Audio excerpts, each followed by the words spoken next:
Thank you for joining us for a series of one-on-one discussions with each of the three candidates who are running for the open seat on the Hingham Select Board. My name is Greg Corbett, and I'm hosting these conversations on behalf of the supporters of the Hingham Public Schools, which is a nonpartisan affiliate group comprised of Hingham residents who support the Hingham Public Schools. The group currently maintains a Facebook page with over 1,100 members who are active in school and town issues at all levels. If you're interested in learning more about the group, you can find information on Facebook at Supporters of the Hingham Public Schools. We appreciate that the candidates have already engaged in several panels and forums with a more formal structure with opening statements. The intent here is to have a conversation focusing on issues related to the schools. The group has solicited and pre-vetted a number of questions from within its membership, and each candidate is being asked the same set of core questions. We've asked the candidates to keep their response to each question to under 2 minutes. And with that, we will begin our conversation with Select Board candidate Joe Kelly. Welcome, Mr. Kelly. Thanks for having me. Thanks for being here. So so the folks watching us at home, I have slides that I'm going to put up on the screen as I ask the questions, and so that folks can better understand and appreciate the questions as I read them. And then I will take those slides away so you can answer. So I'm going to share my screen. And the first question to you, diving right into it. What do fully funded Hingham schools look like to you? Well, I mean, I have ideas that I think would be important that I personally think would be where I would like to see the school put some more funding into. I would have to say at the current stage, it's what the school committee presents to the town of Hingham for their budget.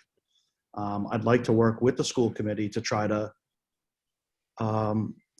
get some of those wants that we hear about a lot and make them realities for the school committee, and that's obviously through funding. Okay. All right, for the next question, I'm going to show you a set of slides before I ask the question. So I'm going to share my screen again. Okay, this shows 2 slides that were created by the school department earlier this year in presentations to the Select Board and the Advisory Committee, showing that Hingham has one of the worst student-teacher ratios of all of its peer towns. Move to the next slide. And these 2 slides also show that Hingham has the lowest or one of the lowest per pupil expenditures of all of its peer towns. Hingham Public Schools rank at or near the bottom of its peer towns as measured by several objective metrics, including student-teacher ratio and per pupil expenditures. Do you have a view as to whether Hingham schools have been structurally underfunded for many years, and how do you propose to address this? So the short answer is yes. I do think that there has been a lack of attention paid to funding the public school system here in Hingham at the level that the school committee has requested. My goal when I get elected to be on the select board here in Hingham is to work in concert with the school committee and not turn to I have 5 kids. My youngest daughter will graduate in the class of 2039. So like, I need the schools to be good. We're fully invested in the town of Hingham. We moved to Hingham for the schools. I do feel like since we moved to Hingham, the rating system has continually dropped for our public schools in those rating systems. And I'd like to see us pay attention to those things that you've outlined, per pupil spending, where we can add services coming out of a pandemic might be a good place to look. So my goal is to not initially turn to the school committee and say, these are pie in the sky ideas. And you know what? Go back and sharpen your pencil. Level funding. I mean, we've been trying level funding in the entire town, and it just doesn't work. We have to fund our town. Hingham is the crown jewel of the South Shore. Every single department in the town of Hingham is doing without for a long period of time. If these values are important to us, we need to fund them. My goal is to try to fund these things, not by walking in and making Hingham even more unaffordable by jacking up the tax rate initially, but to have steady growth, to reach out to our federal and our state partners and our county partners. We have a county government in this state. They deal with a lot of money. I actually have the support of almost all of our county government, and I work hand in hand with our state legislature on a variety of issues, and including an ad hoc group that I started with labor and environmentalists. I already have these relationships in place. There's not going to be a lot of convincing here. I mean, the money that we can get is the money that we can get, but I hope to bring those relationships to the town of Hingham so that people don't sit, the instant answer isn't sharpen your pencil or, oh, you guys are out of your mind. Like, the schools are great. No, the schools are good, but they could be doing better. Every department across the town of Hingham could be doing better. And people don't move here because of, the lovely street that we have that runs from the beach down to, the Norwell line. People move here because of the schools. It's a safe community with great access to the city of Boston. And when I had a conversation the other night with a few realtors, and they are concerned about the where the schools are starting to maybe lose in their ranking system. I don't pay a ton of attention to Newsweek's ranking system because I know there are all kinds of variables that they use that maybe the metric isn't solid. But nevertheless, when people buy homes, those are some of the things that they look at.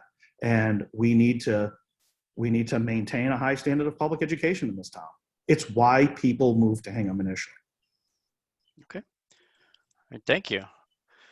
For the next question, I'm going to show you a couple of more slides before I ask the question. Let me put that up here. So you should now see two slides. On the left, it's 2020 tax data for Hingham and its 20 peer communities, ranked from highest to lowest tax rate. And on the right side, a slide that was presented at a Hingham Advisory Committee meeting earlier this spring showing tax burden as a percentage of average town income in the town of Hingham. Move to the next slide. Hingham's residential tax rate is among the lowest of our peer towns as measured by several different metrics, including tax rate by assessed value and average tax bill per average income. How does this affect your view about whether the town needs an override? So if we're going, my initial reaction is to pull funding from other resources. We have a lot of people that make a lot of money in this town. Okay, they pay a lot of federal money, a lot of federal tax. They pay a lot of state tax. And my goal would be to start there, to try to recapture some of that money and invest it back in our municipal government. And one, like I said, one resource would be the county government that doesn't actually get a lot of ask. I would also like to get grant writing. And we have to raise taxes in this town responsibly. The starve the beast, feed the beast system doesn't work. Love this. Steady growth is what we need in this town. We know that teachers get paid more money annually. We know that our law enforcement and first responders get paid more money annually. We know that we'll need more money next year, and we need to grow the town responsibly. I am concerned about a huge override because another big issue in this town is inequality, and making things harder for people to buy into at a lower level creates a bigger inequality gap. So I would be in favor of increasing at the full levy that the Board of Selectmen would be allowed to for steady growth with increased funding from the state and the federal government and the county government. But if those three governments, agencies can't add funding to the town of Hingham's municipal budget, then we have to make those tough decisions. Maybe we do have to go over 2.5% for an override. But it would be my last option. My goal is absolutely to increase funding for the town budget in Hingham. Absolutely. Sitting here today, do you support an override or believe that the town needs an override? I think if the federal stimulus money didn't come through, we would be paddling without a canoe up the river, and it would be really bad. We would need an override, and it looks like we're going to need debt exclusion overrides in the coming years to pay for schools. I think it's critically important for the town of Hingham to invest in a facilities department that actually maintains these buildings that we're going to build. We see a lot of disrepair in our municipal buildings, and the idea that we aren't going to fund things to maintain buildings and then wait till they become so bad that we have to knock them down and build new buildings is really penny wise and pound foolish. It's a lot of money, and it's not a lot of money to run a maintenance department. We do subcontract out a lot of that work now, and we sub it out to different towns and different municipalities, and we could do that here. It's certainly a lot cheaper than 40 to 60. I mean, look at the price of construction materials. You're talking about tripling the cost of the Foster School, tripling the cost of the public safety building just on construction materials. That's a lot of money.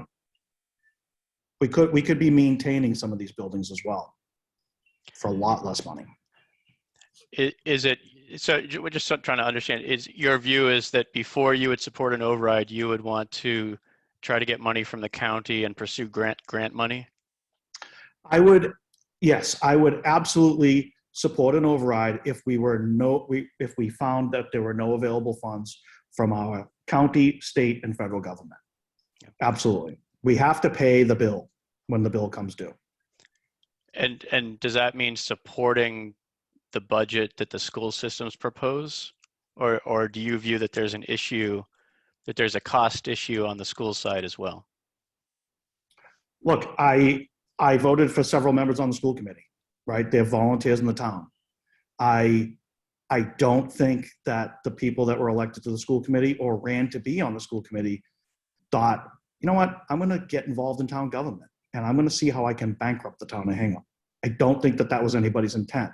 I think they got involved. They looked at the school committee budget. They looked to see where there were deficiencies and inequities, and they thought, we need to fill these holes. I trust those people to do their job. The people of Hingham elected them. I would look to work with them to get the funding for the things that they say that the school department needs. I'm looking to use people's institutional knowledge on things. I don't have the answer to every question, right? We have a school committee that says, this is what we need. I don't think the school committee's goal is to bankrupt Hingham. And I would look to try to be as helpful as possible in addressing the school committee's proposed budget. Assuming you're in the position as a select board member where you have decided that an override makes sense, how do you view the role of the select board in either educating or advocating to the town for an override? And is that an important part of the process? It's a critically important part of the process. I mean, we have to own it. And one of the things that I do really well is direct relational organizing. I mean, I have systems in place right now to reach out to folks that, I'm running the campaign. So, direct marketing essentially. And how do we get the people that are going to show up and how do we get buy-in? And at the end of the day, it's really about who shows up at town meeting. Can we get people to show up at town meeting to support these common goals? I'm gonna share my screen again here. Okay. So this year, with setting the fiscal year 2022 budget, and in order to fully fund the budget as requested by the school department, the town relied on $2.4 million from unassigned fund balance, which is in essence the town's rainy day fund. At the end of fiscal year 2020, the town had over $30 million in its rainy day fund, which was over 25% of the town's annual expenditures. Some have suggested that it is prudent to keep such a high level of fund balance, including that it helps to maintain the town's AAA bond rating. However, there are only a small number of towns in the Commonwealth that actually have a AAA Moody's rating, and most of those keep an unassigned fund balance that is closer to 10% of total annual expenditures, as you can see here in this slide. So my question to you is, does the town's fund balance and other economic policy need changing? So I would say I would bring back I don't have all the answers. I trust people's institutional knowledge in certain areas. We have very bright people in the town of Hingham that work in the finance industry. I'm not a AAA bond rating expert. I would I would defer to the professionals. You have shown a slide that indicates lots of other towns have AAA bond ratings that don't have as much money in the bank as we do. I see a town, and if that is true, which I believe is very likely the case, I'm not interested in taxing people and saving their money in a bank account. People pay taxes for services. And if we're not going to spend the money on services, we should give them their tax money back and or increase their services that they paid for. So if the financial experts say to me as a selectman, guys have 25%, you really need 15 or 12 or 13 like Wellesley, I would look to make that more in line with what the other towns are like. Tax money is the people's money. It's not the selectmen's money or advisory committee's money. People pay that money and they expect that money to be used on services in the town of Hingham. Okay, thank you. Move to the next question here. Okay. There are several capital projects currently in the pipeline, partially because we have not invested in infrastructure on a continuous basis in the past. Now, there are multiple projects requiring attention, including Foster School, other schools that need improvements, the proposed new public safety building, the senior center, etc. Do you agree with the order and priority in which we are currently pursuing and seeking to fund these capital projects? Yeah, I mean, I do today. I mean, they said that Foster School needed to be replaced in 2005. So, I mean, it is what it is at this point. The town has decided that they want state funding for the school. If I were on the select board at the time that those decisions were being made, I mean, I'm in construction for a living. That's what I do. I would not have waited for so long for state funding, because every year that you don't build, conservatively, construction costs go up 6%. So, you know, again, it's penny wise and pound foolish. You pay much more money by putting the project off, and the state funding that we will get back might not work out in the end. And we have kids being taken out of a school in a wealthy town in the suburbs of Boston because they don't have heat. They've had an electrical fire in the school. But I do believe that a maintenance program in the town of Hingham would be able to, protect these new buildings. The fire department the North Fire Station is in bad shape. It's really bad. And so is the police station. And I serve on the Public Safety Building Committee. And I was in total shock when I walked through those two buildings. And I did try to go through Foster just to try to get an eye on what really is going on there. But if it's as bad as it's explained to me, and it's anything like the police and fire buildings, I don't have to see it. It's not, it hasn't been maintained. And it was 2005 when they decided that the Foster School needed to be replaced. And it's 2021. I mean, nothing changes if nothing changes, I guess. All right, thank you. I'm going to put up the next slide here. Okay. The town is just undertaking a strategic study that will make recommendations for how the schools can improve. Many of these recommendations will take funding to implement beyond the fiscal year 2022 budget that was just recently approved. What do you think the town should do with these recommendations, and how should they fund them? Well, I think it depends on the recommendation that you're talking about. I mean, is there a specific recommendation that you want to highlight, or? No, I'm just trying to get at your understanding of the strategic study and what the types of things that they're looking at. So,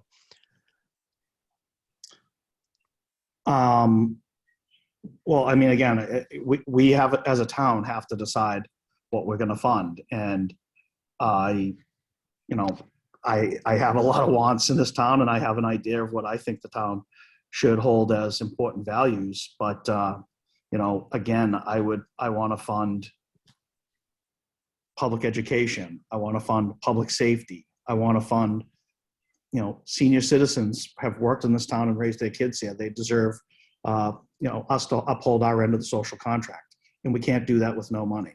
So I would be looking at all areas to try to obtain funding for all of these things. And certainly we would put these in a priority, you know, based on what our values align with. And again, dragging people out to town meeting. It's going to be a busy few years ahead. And, you know, I'm ready to do the work, so. Okay. All right, thank you. I'll put up the next one here. Okay, the Hingham schools are currently performing an equity and inclusion audit geared at identifying potential opportunity gaps that might exist and impact students' ability to reach their full potential. How can Hingham be more welcoming for special education students, and what can we do about the stigma against special education?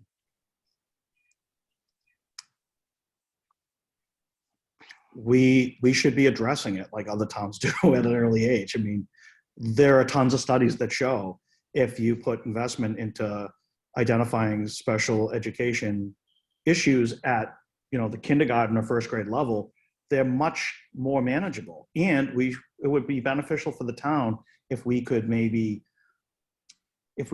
tie some of the special education into, if we could offer the same types of special education at each of the schools and not have different systems in different schools. I would also like to see us not ship as many children out of the school district. I think shipping children out of the school district it's expensive, number one, but it takes that kid out of the community. I mean, that kid lives in this neighborhood. That kid is part of this community, and you're pushing that child into another community where they're not plugging in and they don't finish the day at, you know, the basketball hoop after school and hang around with their friends. There's a long bus ride oftentimes. Certainly the level of special needs would dictate that. And I can't fault any parent that has issue with it. It's something that we need to standardize in our school district. We need to fund the things that we can address here in town. And we need to be, you know, as, you know, be kinder than necessary. As I learned from my children in South School, Principal Mrs. Eastwood, that's, you know, I just try to bring that to everything. We have to understand where these people are. The school district is responsible in educating them.